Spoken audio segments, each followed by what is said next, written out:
Queridos, é com muita alegria que a gente recebe o pastor Adrian aqui nesse momento. Adrian, nosso querido, né? Já pregou aqui outras vezes e recebemos com muita alegria.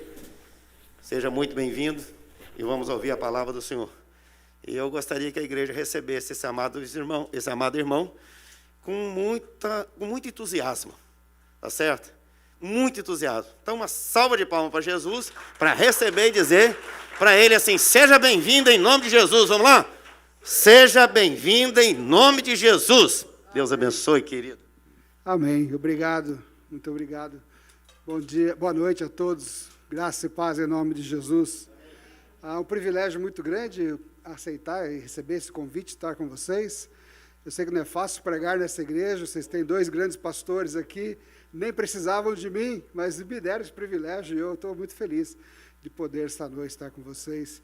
E hoje eu gostaria de falar sobre algo muito simples, mas que por ser tão simples, às vezes é algo que se torna complicado na vida da gente. Eu quero falar sobre oração.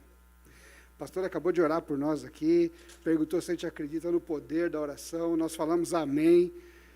Mas eu quero perguntar para você, como é que é a sua vida de oração? Como é que é a sua vida de oração? Antes da gente prosseguir nessa conversa, eu gostaria de convidá-los para abrirem suas Bíblias no Salmo de número 139, e eu vou ler apenas os dois últimos versículos desse Salmo escrito por Davi.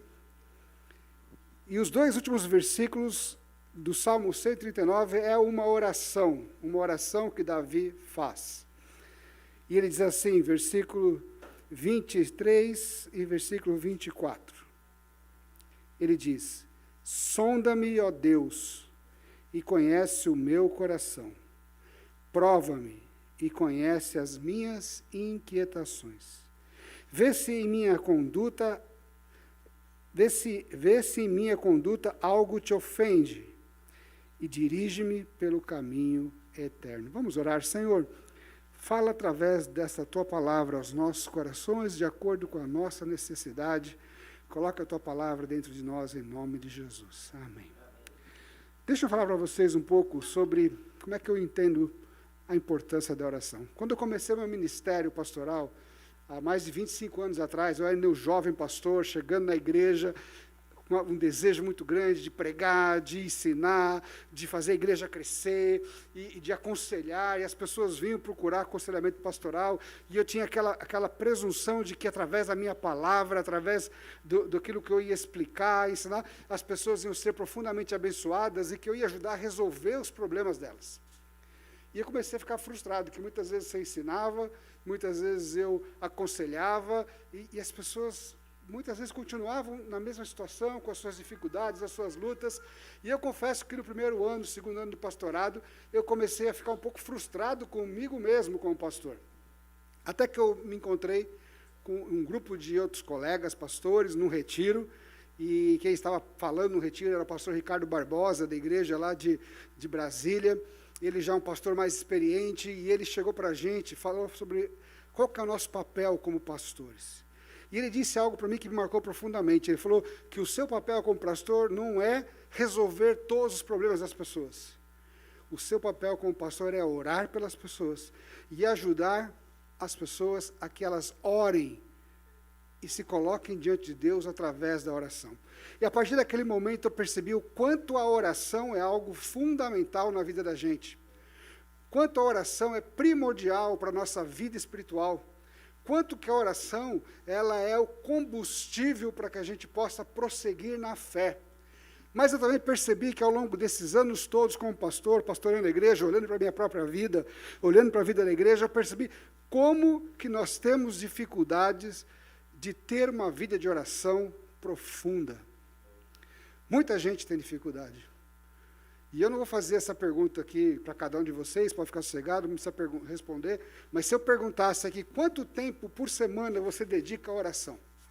Talvez você ia pensar, você responderia, menos do que eu deveria. Isso é uma realidade para todos nós, porque se nós formos sinceros, existem muitas desculpas que nós podemos encontrar para não termos um tempo de oração. Por exemplo, a falta de tempo. Quantos de nós estamos tão envolvidos com o trabalho, com o cuidado da família, com tantas coisas do dia a dia, que a gente sempre pensa, eu não tenho tanto tempo para oração. Essa é uma desculpa que nós podemos facilmente encontrar. Já percebi isso muitas vezes, quando um irmão, uma irmã, um querido para de ir na igreja, começa a ir muito pouco na igreja, você pergunta, está tudo bem? O que está acontecendo? A pessoa fala, estou muito ocupado, estou trabalhando demais. Ninguém vai reclamar, ninguém vai questionar alguém que diz que está trabalhando muito, não é verdade? É uma boa justificativa, mas é uma justificativa que diz o seguinte, eu estou com falta de tempo. E eu vou dizer uma coisa para você, se nós não decidirmos, tomar a decisão de fazermos tempo na nossa agenda para orar, nós não vamos orar. É que nem dieta, que a gente fala, segunda-feira eu começo e a gente não começa. Essa é uma desculpa muito comum, não tenho tempo de orar. Uma outra desculpa que as pessoas têm também, para não ter uma vida de oração, é a dificuldade de concentração. Nós vivemos numa sociedade pós-moderna, ocidental, que é bombardeada diariamente por imagens, e nós temos uma grande dificuldade de concentração. Você quer ver um exemplo? Eu, às vezes, estou lendo um livro, e, às vezes, eu percebo que eu já li 3 páginas, mas minha cabeça está longe, já faz tempo. Mas eu li. Como é que você consegue ler, continuar lendo, mas pensar em outra coisa? Porque a gente distrai facilmente, e às vezes a gente distrai na oração, inclusive. A gente tem dificuldade de concentração. Por isso, também, primeiro, se eu não tomar uma decisão, eu não vou ter a vida de oração, mas se eu não determinar um tempo específico, um lugar específico, um momento especial, no qual eu vou me desligar do meu celular, no qual eu vou me desligar do que está acontecendo ao redor, eu vou me fechar no meu quarto, eu vou encontrar um espaço especial. Se você não tiver isso, dificilmente você vai conseguir ter uma vida de oração. Existem outras desculpas. Algumas pessoas dizem que eu não oro, eu não tenho uma vida de oração porque eu não sei falar com Deus. As palavras não me vêm à mente, não me vêm à boca. E quem disse que a gente precisa ficar falando o tempo todo na oração? Estar em oração muitas vezes significa estar em silêncio diante de Deus. E se você não sabe o que dizer, não se preocupa, porque orar é como aprender a falar, como uma criança. A criança que tem menos de 1 ano, ela só vai balbuciar, ela não sabe expressar palavras, daí quando ela tem mais ou menos 1 ano de idade, ela começa a dizer uma palavra ou outra, daí ela vai crescendo, ela vai juntando palavras, frases, e isso acontece com a gente também. Na medida que nós nos envolvemos numa vida de oração e de comunhão com Deus, nós vamos crescendo espiritualmente, e quando nós percebemos, nós estamos conversando com Deus. Mas a gente precisa ficar preocupado se a gente não sabe falar, porque a Bíblia diz que o Espírito de Deus, ele interpreta tudo aquilo que vai no nosso coração. Então essa também não é uma desculpa que a gente pode dar para não orar. Mas tem uma terceira desculpa, e talvez a pior de todas, é a falta de fé. Muitas pessoas não oram porque não têm fé, não acreditam. E sem fé a gente não pode agradar a Deus. Mas a boa nova é que a gente pode desenvolver a fé no nosso coração, porque a fé vem do ouvir a palavra. E se a gente orar, simplesmente dizendo, Deus, me dá fé para crer naquilo que eu estou falando, Deus derrama fé nos nossos corações. O que eu quero dizer com isso é que a gente não tem desculpa. A gente pode encontrar várias desculpas, mas nenhuma delas são suficientes para fazer com que a gente deixe de orar. Elas não justificam. Agora, a falta de oração na vida de um ser humano, de um cristão, ela leva o ser humano à inanição, leva o ser humano à fraqueza, leva o ser humano a não conhecer a Deus. Por isso a oração tem que fazer parte diária da nossa vida, porque é através da oração que nós nos aproximamos de Deus. Mas como orar? Existem vários textos na Bíblia que falam sobre oração. Você pode entrar nos Salmos, por exemplo. Os Salmos são orações cantadas. E eu escolhi esse Salmo de Davi, porque é uma oração curta. Eu queria usar esse Salmo curto, de 2 versículos, para extrair dele alguns princípios sobre a oração, para te ajudar a desenvolver a sua vida de oração. Vamos ler de novo esse Salmo, versículo 23 e 24. Ele diz, sonda-me, ó Deus, e conhece o meu coração. Prova-me e conhece as minhas inquietações. Vê se em minha conduta algo te ofende e dirige-me pelo caminho eterno. Quando eu olho para esse salmo de Davi e vejo essa oração me motiva a orar a Deus em busca de pelo menos 3 coisas. A primeira delas, versículo 23, quando ele fala: sonda-me, ó Deus, e conhece o meu coração, prova-me e conhece as minhas inquietações. Davi, ele está dizendo para Deus, deixando claro para Deus, que ele quer ser conhecido de Deus. Ele quer estar numa relação com Deus sem máscaras. Ele diz: Senhor, olha para dentro de mim e me conhece. E eu gosto muito disso porque a oração que Deus espera, a oração que move o coração de Deus, é aquela oração na qual nós demonstramos que nós desejamos ser conhecidos de Deus.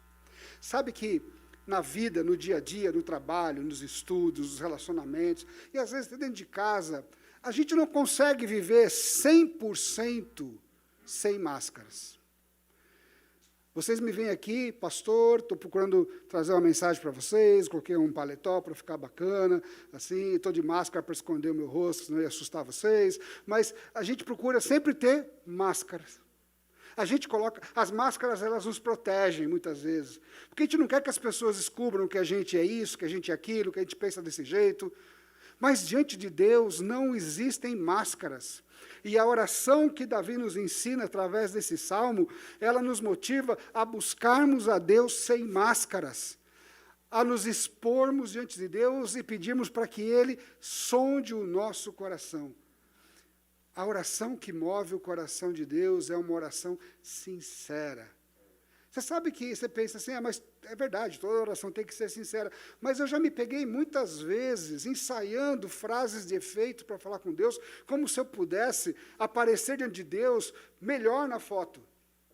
Mas isso não é possível. E a melhor maneira que nós temos de orar e de nos apresentarmos diante de Deus é sermos quem nós realmente somos. E Deus nos conhece como somos. Deus conhece as inquietações dos nossos corações. Deus conhece os nossos pecados mais profundos. Deus conhece aquilo que nos perturba, aquilo que nos incomoda. Deus sabe quem nós somos. E quando nós buscamos a Deus, seja no íntimo do nosso quarto, naquele momento especial, e nós nos colocamos diante de Deus como somos, nós abrimos a porta do nosso coração para Ele colocar a mão e tratar as nossas feridas, e tratar o nosso ser, e cuidar da gente.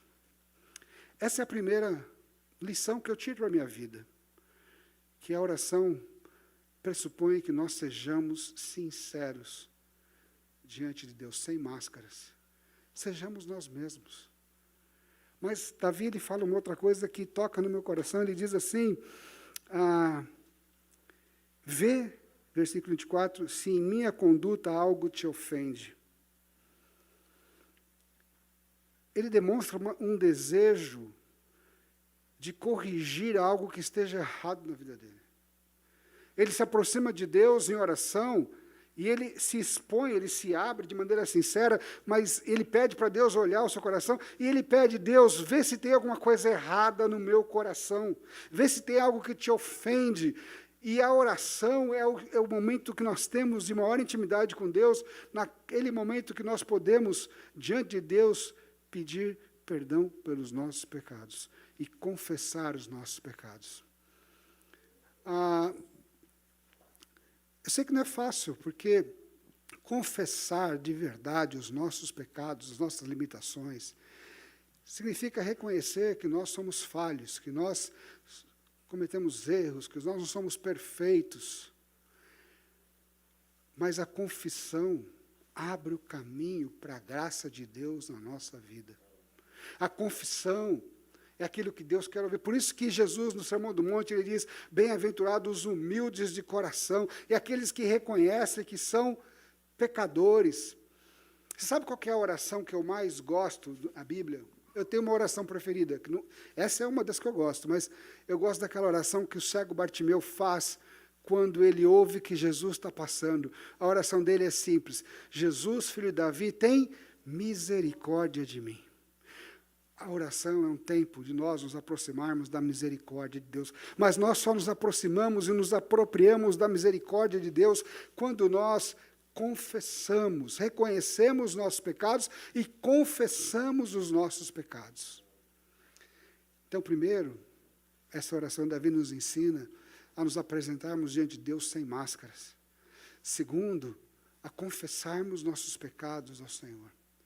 E terceiro, essa oração é muito interessante. Ele termina assim: e dirige-me pelo caminho eterno. Guia os meus passos. Davi demonstra um desejo de seguir pelo caminho de Deus, pelo caminho eterno. Ele demonstra um desejo de não seguir por sua própria conta, com seus próprios passos, com sua própria mente, mas ele coloca à disposição de seguir o caminho dado por Deus. E qual caminho é esse? Qual que é o caminho eterno? E esse texto me faz lembrar do que Jesus disse aos seus discípulos quando perguntaram: Jesus, como é que é o caminho para chegar até Deus? E Jesus respondeu: eu sou o caminho, eu sou a verdade, eu sou a vida. Ninguém vem ao Pai senão por mim. O caminho eterno é Jesus. E é por isso que nós, quando oramos, nós terminamos as nossas orações dizendo que em nome de Jesus. Sabe o que isso significa? Isso significa que nós só podemos estar diante de Deus em oração por meio daquele que conquistou a paz entre Deus e nós. Por meio daquele que nos salvou. Por meio daquele que é o sumo sacerdote. Jesus, o caminho, a verdade e a vida. Olha, eu sei que é um desafio, para mim é um desafio ter uma vida de oração constante. E eu sou pastor, você deve pensar, pastor deve orar o dia inteiro, né? Dobrar o joelho, aquela pessoa santa. Se a gente não, como pastores, se a gente não se disciplinar, se a gente não entender, não tiver uma disciplina de oração, nós também não oramos.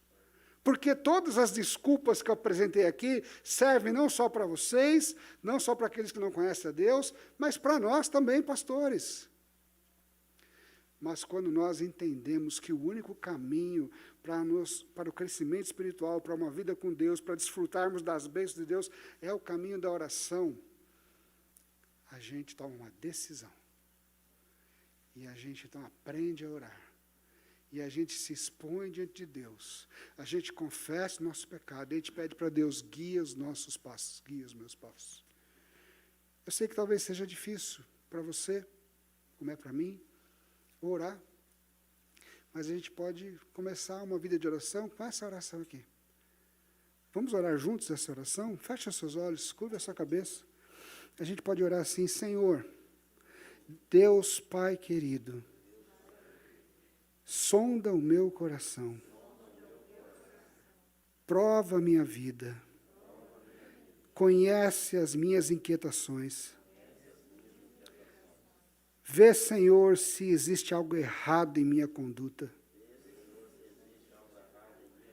e dirige-me pelo caminho eterno. No nome de Jesus, o meu Senhor. Amém. Que Deus te abençoe em sua vida de oração. Que Deus te dê motivação, desejo, porque não existe lugar melhor para você estar do que aos pés do Senhor. Deus abençoe.